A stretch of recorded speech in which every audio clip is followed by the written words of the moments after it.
जय जिनेन्द्र, प्रणाम। गिरनार मंडन श्री नेमिनाथ भगवान की प्रतिमा जी, जो कि इतनी प्राचीन है कि इससे अधिक प्राचीन विश्व में दूसरा कोई है नहीं, यानी विश्व की सबसे प्राचीन प्रतिमा। और इसी प्राचीन प्रतिमा के बारे में आज हम इस वीडियो में जानने वाले हैं। यह प्रतिमा जी कब बनवाई गई थी, किसने बनवाई, कहां पर बनवाई, किस कारण से बनवाई, इस प्रतिमा जी का संपूर्ण इतिहास जानने के लिए आप हमारे साथ इस वीडियो के अंत तक बने रहिए।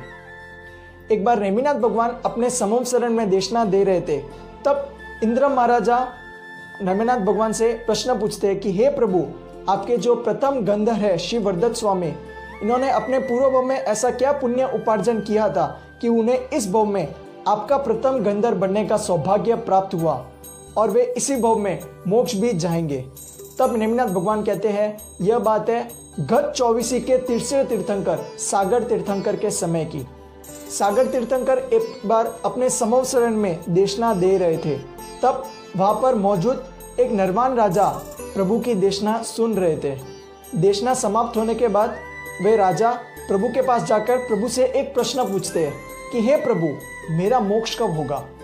तब प्रभु कहते हैं कि आपका मोक्ष आवती 24 के 22वें तीर्थंकर श्री नेमिनाथ भगवान के समय में होगा। तब वे राजा एकदम खुश हो जाते हैं। वे इतने खुश हो जाते हैं कि वे उसी समय प्रभु से दीक्षा ग्रहण कर लेते हैं और फिर वे अपना पूरा जीवन धर्म आराधना में बिताते हैं।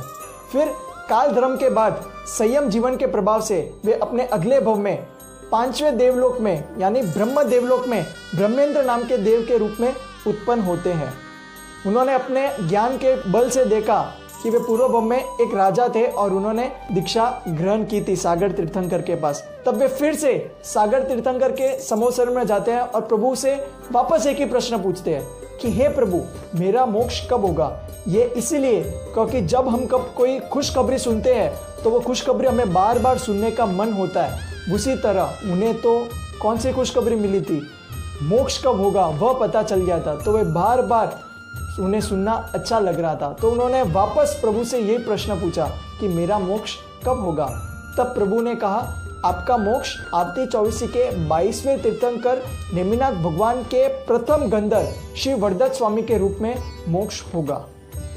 तब वे एकदम खुश हो जाते हैं। फिर देवलोक में जाकर वह देव नेमिनाथ भगवान की एक प्रतिमा जी बनवाते हैं और वह प्रतिमा जी लाखों वर्ष तक देवलोक में ही रही और देवताओं द्वारा पूजित रही। अब प्रश्न आता है कि वह प्रतिमा जी देवलोक से धरती पर कैसे आई, तो आगे हम समझेंगे।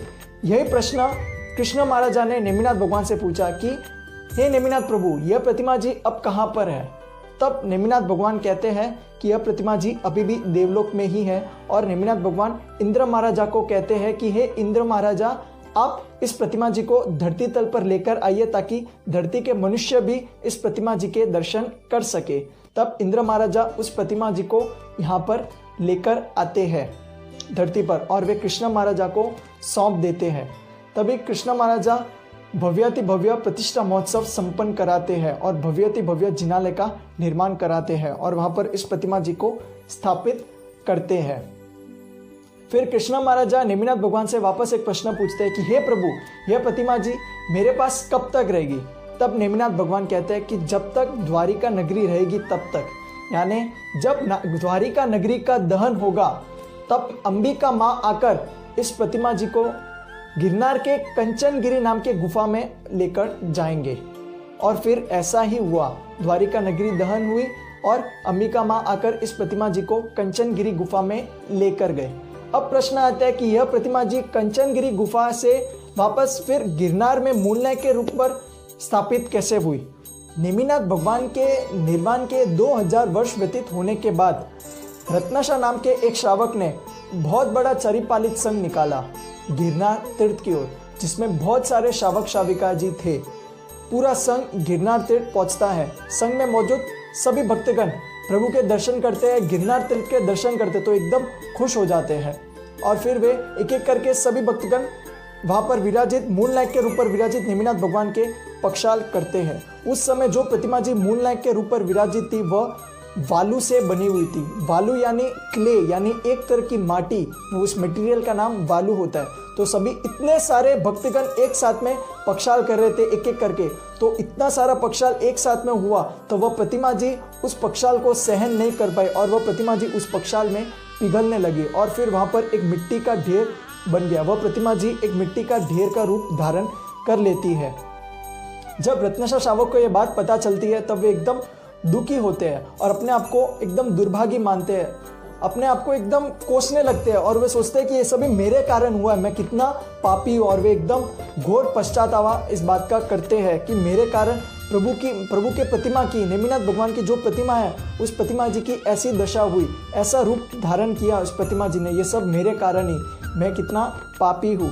तभी आनंद सुयशोजी महाराज साहब उस रत्नाकर शावक को कहते हैं कि आप अंबिका माँ का ध्यान कीजिए, जरूर अंबिका माँ जो कि गिरनार तीर्थ की अधिष्ठायक है, वे यहाँ पर आकर आपको इसका समाधान जरूर करेंगे।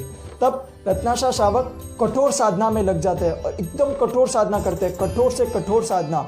तो उनकी साधना से अंबिका माँ प्रसन्न हो जाती है और वे वहाँ पर आकर रत्नाकर शावक को कंचनगिरी गुफा में लेकर जाते हैं और वहाँ पर अंबिका माँ रत्नाकर शावक से कहते हैं कि आप इन सब में इतनी सारी प्रतिमा जी बताते हैं कि आप इसमें से कोई भी एक प्रतिमा जी को लेकर आप गिरनार पर स्थापित करवा सकते हैं, आप प्रतिष्ठा करवा सकते हैं मूलनायक के रूप पर। तभी रत्नाकर शावक की नज़र सीधी उसी प्रतिमा जी पर पड़ती है जो प्रतिमा जी 5वें देवलोक में गत 24 में तीसरे तीर्थंकर के समय में बनवाई थी। 5वें देवलोक में बनी हुई वह प्रतिमा जी, उसी प्रतिमा जी पर नज़र पड़ती है और फिर रत्नाकर शावक उस प्रतिमा जी को लेकर गिरनार पर भव्य प्रतिष्ठा आचार्य महाराज साहब द्वारा करवाते हैं और गिरनार पर प्रतिष्ठा होती है और वह प्रतिमा जी मूलनायक के रूप में विराजित होती है, जो कि आज भी गिरनार पर विद्यमान है। यह प्रतिमा जी का हुआ पूरा इतिहास। फिर नेमिनाथ भगवान ने अपने देशना में यह भी कहा था कि यह प्रतिमा जी आके पंचम आरे में भी शावक शाविका द्वारा पूजित रहेगी। फिर जब पंचम आरा का अंत होगा, यानी जब छठा आरा प्रारंभ होगा, तब अंबिका माँ आकर इस प्रतिमा जी को लेकर पाताल लोक में लेकर जाएंगे और फिर वह प्रतिमा जी पाताल लोक में रहेगी और वहाँ पर पूजित रहेगी। तो ये थी पूरी प्रतिमा जी का इतिहास। तो हम कितने सौभाग्यशाली हैं, हम कितने पुण्यशाली हैं कि हमें इस प्रतिमा जी के दर्शन करने का लाभ मिला। हम इस प्रतिमा जी को स्पर्श भी कर सकते हैं। यदि हम आज गिरनार जाएंगे तो वहाँ पर हमें जिस प्रतिमा जी के पूजा करेंगे तो इतनी प्राचीन प्रतिमा, 5वें देवलोक में बनी हुई प्रतिमा, और इस विश्व में सबसे प्राचीन प्रतिमा है तो कोई यही है। यानी गत 24, यानी ये वर्तमान 24 अभी गई, गत 24 के तीसरे तीर्थंकर के समय में और 5वें देवलोक में बनी हुई यह प्रतिमा जी। तो यह प्रतिमा जी कितनी चमत्कारी होगी, कितनी प्राचीन होगी, क्या ऊर्जा रहेगी। और इस प्रतिमा जी को साक्षात नेमिनाथ भगवान भी देखे हुए हैं। तो हमें कितना गर्व होगा, हम कितने पुण्यशाली हैं कि हमें इस प्रतिमा जी के दर्शन करने का, इस प्रतिमा जी को स्पर्श करने का हमें मौका मिला। तो आप सभी से निवेदन है, यदि आप गिरनार तीर्थ पर नहीं गए हो तो आप जरूर से जरूर गिरनार तीर्थ पर पधारें और इस प्रतिमा जी के सेवा पूजा का लाभ भी लीजिएगा। तो बस आज के वीडियो में इतना ही। यदि मैंने कुछ जिनाज्ञा विरुद्ध कुछ भी कहा हो तो मिच्छामि दुक्कडम। यदि आपको वीडियो अच्छी लगी हो तो आप लाइक जरूर कीजिएगा, ज़्यादा से ज़्यादा लोगों को शेयर जरूर कीजिएगा। आप हमारे यूट्यूब चैनल को सब्सक्राइब जरूर कीजिएगा और बेल आइकन को प्रेस जरूर कीजिएगा ताकि भविष्य में हमारे आने वाली और भी ऐसी वीडियोस आप तक पहुंच सके। प्रणाम, जय जिनेंद्र।